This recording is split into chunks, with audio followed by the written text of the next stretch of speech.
play, last in points per game after Week 8. New head coach Ben Johnson was hired away from Detroit to help resolve that. OTAs got underway yesterday for Chicago with year 2 on the horizon for number 1 pick Caleb Williams. Coach talked about starting off on the right foot, with his QB today.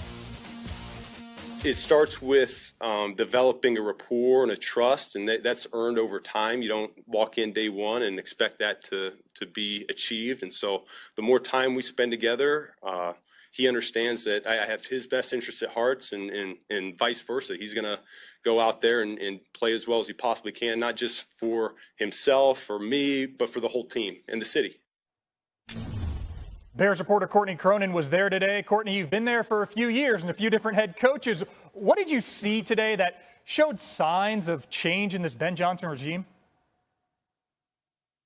Well, Phil, before we even get to any of the football that we saw at day 2 of OTAs, it was what Ben Johnson said at the podium, getting out in front of the story that's been the centerpiece of the Bears organization for the last week. The information that came out in Seth Wickersham's book regarding Caleb Williams and the pre-draft process. And Johnson got out in front of it and said that he talked to his quarterback last week. He felt it needed to be addressed, but that Williams is his own man, is going to be treated as such. And there were a couple of questions that came up about the feelings that Williams had about the organization previously, what happened last year. Obviously, Johnson cannot speak to that specifically, but said in the 4 months that he's worked with Williams, he has been, quote, outstanding. And after a couple more questions, he was asked the obvious one, the big elephant in the room, the feeling from Carl Williams, Caleb's father, that Chicago is where quarterbacks go to die. And this was the eye-opening moment for me today, hearing Ben Johnson responding to that, saying, quote,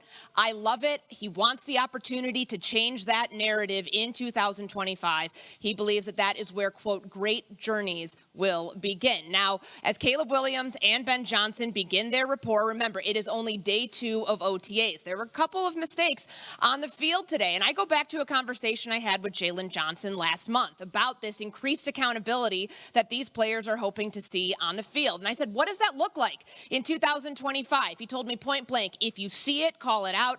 That is exactly what happened from Ben Johnson today at OTAs. There was a moment during 7-on-7 where veteran tight end Cole Kmet was not lined up properly, and Johnson had no issue letting him know. Even the veterans are not immune from getting yelled at from time to time, that he needed to be in the right place. It's only day 2 of the install, and Johnson has reiterated time and again he expects there to be mistakes on the field. Right now is when they should be making them, but there are too many pre-snap penalties, some mental lapses that Johnson felt he needed to call out right in the moment. So as they get on the field tomorrow for the final day of OTAs this week, those things can be corrected.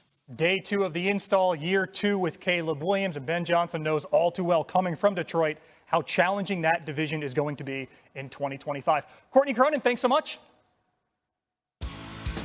Well, the Bears addressed major needs this offseason after going 5-11, an 11th losing season in the last 12 years. They brought in Ben Johnson. The O-line allowed league high in sacks, so they got guards Joe Thuney and Jonah Jackson, as well as center Drew Dahlman. And then they got Caleb Williams, some more weapons in the draft, taking tight end Colston Loveland and wide receiver Luther Burden with their first 2 picks. Back here with Dan Graziano, Booger McFarland, and Louis Riddick. And Graz, last week, we heard these stories come out. Courtney mentioned them as well about Williams not wanting to go to Chicago before ultimately deciding that maybe he's the guy to turn this franchise around. What is a realistic ceiling for Caleb and the Bears in 2025? I think, Phil, if they can get to around 500 and show progress as the year goes on, that would have to be considered a successful season. People want to talk about playoffs. I just feel like that's a little unrealistic given their division, the strength of the other 3 teams, all of whom made the postseason last year, and given the fact that Ben Johnson is a first-time head coach. Caleb Williams is still a young, developing quarterback. And when you listen to Ben Johnson talk and you hear Courtney Cronin talk about the things he has said since he got there, he is talking about building something. He is not talking about putting the finishing touches on something. That's down the road. Right now, they're out there, they're making mistakes, they're figuring out what they need to work on, and that's a process that could take a little while and might bleed into the season, honestly. So it's about how quickly it comes together. I think this year is going to be about building towards something for the Bears in the future. Look, there's some high-level players on this football team. No doubt. Let's just start there. There's some high-level players at some really key positions. They revamped this football team inside out, starting on the offensive line, the center and the 2 guards. They go in the draft and they get 2 just absolute studs in Colston Loveland, Luther Burden to go along with Roma Dunze, DJ Moore. That's ridiculous right there. I mean, that's a lot of weapons right there for a young quarterback to work with. Obviously, the centerpiece is Caleb.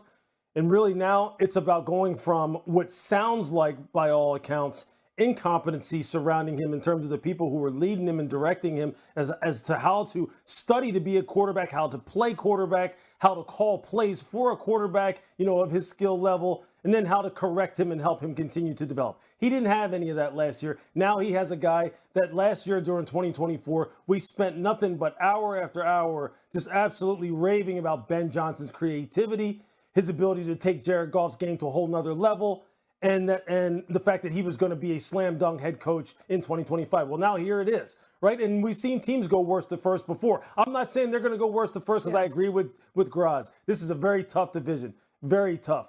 And we haven't even talked about the defense. Dennis Allen is a hell of a defensive coordinator. If you ever talk to him about defense, he knows his stuff.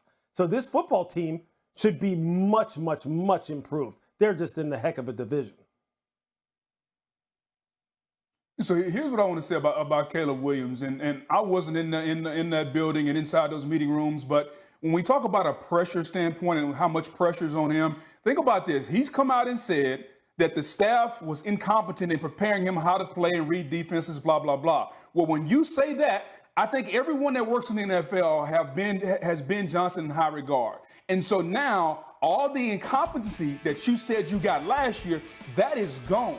And so if we're going to believe you and take your word for it, and I don't know if I'm willing to do that because I hadn't heard the other side, and I'm not going to disrespect all the coaches from the Bears that were there last year, but if you're going to come out and be on record and said that those people that prepared you were incompetent, then you better come out and play a hell of a lot better this year. And I agree with you, Lewis. It's a ton of talent on that team. They've surrounded him with an offensive line. Everybody said that the Bears' offensive line couldn't protect. They went out and they did that. Well, what about the weapons? You got Luther Burden and Roma Dunze. You got weapons on the outside. You got running backs. The only piece left is the quarterback. And you said you didn't get coaching last year, so let's go get the best offensive mind that we can, and they did that in Ben Johnson. So now, Caleb, what are the excuses? It's kind of like what Antonio Tarver asked Roy Jones years ago. Roy, what you going to say now? What's going to be your excuse now? There are no more excuses. Caleb Williams has to show up and not only play, guys, he's got to play at a high level. I think that's the only expectation that I would have if I was a Bears fan. And I think if you're in the Bears organization, that's what you better expect from him. And also, in a way, kind of comparison, being the thief of joy, the other rookie QBs, Drake May, his promise, Bo Nix getting the Broncos back to the playoffs, gee whiz, Jaden Daniels, all that he did in Washington, Caleb Williams now with all the pieces around him, the pressure's compounded in Chicago for 2025. Still to come, Jason Kelce went to the owners' meetings, spearheading the defense of the push. Stick around to hear what the longtime center had to say.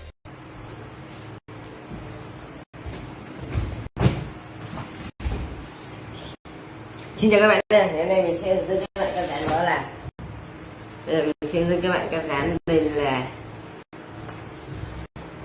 miếng đi ra nha. Bây giờ mình sẽ hướng dẫn các bạn căn bản.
Bye.